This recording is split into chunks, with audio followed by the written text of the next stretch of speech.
संजय के पास हम दर्शकों को सीधा लेकर चल रहे हैं। संजय बात कर रहे हैं शायद, मुझे लगता है किसी से। जी संजय, जब आप देखेंगे तो मुझको लगता है कि अंदर जब मोदी जी देखिए, मैं राजू दास महंत जी के साथ में हूँ। हनुमानगढ़ी के महंत हैं और मैं राजू दास, चूँकि देखिए अयोध्या संतों की महंतों की नगरी है और मैं अयोध्या के नवनिर्मित महर्षि वाल्मीकि इंटरनेशनल एयरपोर्ट के भीतर हूँ, तो आपको एक्सक्लूसिव तस्वीरें भी दिखाऊंगा। और राजू दास चूँकि संत हैं और अयोध्या में हम खड़े हैं, तो ये जितनी तस्वीरें हैं इसका महत्व क्या है, ये राजू दास जी समझाते चलिए। आप देखिए जिस प्रकार से बालक स्वरूप में भगवान वहाँ खेल रहे हैं, आप अलग आइए।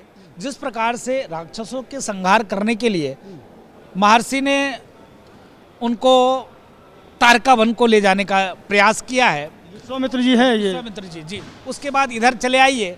उसके बाद तारका वध के बाद जब वहाँ पहुँचते हैं, देखिए वाह क्या बात है। पारब्रह्म परमात्मा भगवान श्री राम का स्वयंवर, किस प्रकार से वो धनुष को तोड़ा।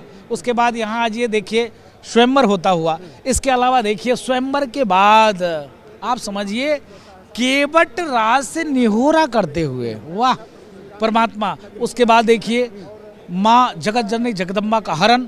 उसके बाद कहा जाता है कि राम दुआरे तुम रखवारे, होत न आज्ञा बिन पैसारे। हनुमान जी महाराज माता सीता जी को जब अपना परिचय देते हैं, राम रूत मातु जान की, सत्य शपथ करुणा निधान की। उसके बाद हनुमान जी महाराज देखिए रावण का मान मर्दन करते हुए, लंका दहन करते हुए, और ये समझकर बहुत अच्छा लग रहा है कि अयोध्या एयरपोर्ट में हर जगह पर आप जहां भी जाएंगे इसी तरीके की तस्वीरें आपको राममय होती तस्वीरें नजर आएंगी। तो देखिए राम नगरी अयोध्या में एयरपोर्ट का उद्घाटन हो चुका है, सड़कों का शिलान्यास हो चुका है, रेलवे स्टेशन का लोकार्पण हो चुका है। लेकिन इन सबके बीच एक बहुत महत्वपूर्ण बात यह है कि खास तौर पर ख्याल रखा गया है राम भक्तों की सुविधाओं का। सीधा आपको अभिषेक के पास लेकर चल रहे हैं। अभिषेक, अगर मैं गलत नहीं हूं तो राम भक्तों को कोई दिक्कत ना हो इसका बहुत ख्याल रखा गया है। जैसे कि रेलवे स्टेशन से जो राम मंदिर की दूरी है वो शायद 1 से 1.5 किलोमीटर की होगी। अभिषेक, यानी बहुत अच्छे खासे तरीके से प्लान किया गया इसे।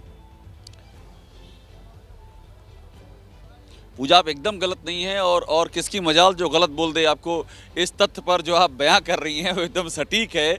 एग्जैक्टली यही हुआ है। और सिर्फ अयोध्या धाम जो रेलवे स्टेशन है वो है, या जो एयरपोर्ट है, या जो बाहर के हाईवे से और जहां पर भीतर अभी जहां पर मैं हूं नया घाट के पास लता चौक, इसको कनेक्ट करने वाला रास्ता है, इन सबको इस तरह से बनाया गया है कि वहां पर एक तो स्थान को पहले से ज़्यादा यहाँ सड़कें चौड़ी हुई हैं।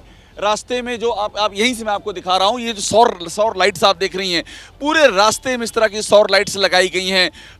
सड़क के चौड़ीकरण से लेकर के जब अंदर की ओर जाती हैं आप, जैसे श्रृंगार हाट की ओर जाएंगे आप, हनुमानगढ़ी की ओर जाएंगी, तो वहाँ की जो गलियाँ थी वहाँ पर भी चौड़ीकरण का कार्य हुआ है, साफ सफाई का काम हुआ है। और जगह जहाँ भगवान श्री राम की मूर्ति विराजमान है, ये 14 कोसी परिक्रमा का जो पथ है और जो 5 कोसी परिक्रमा का पथ है, उसको भी नए सिरे से सजारा गया है, संवारा गया है। तो एकदम ये नई अयोध्या है। अभिषेक, आपकी हमारी ये चर्चा लंबी हो सकती है क्योंकि ये विषय इतना खास है और इतना अच्छा ये विषय, इस पर हम लंबी चर्चा कर सकते हैं।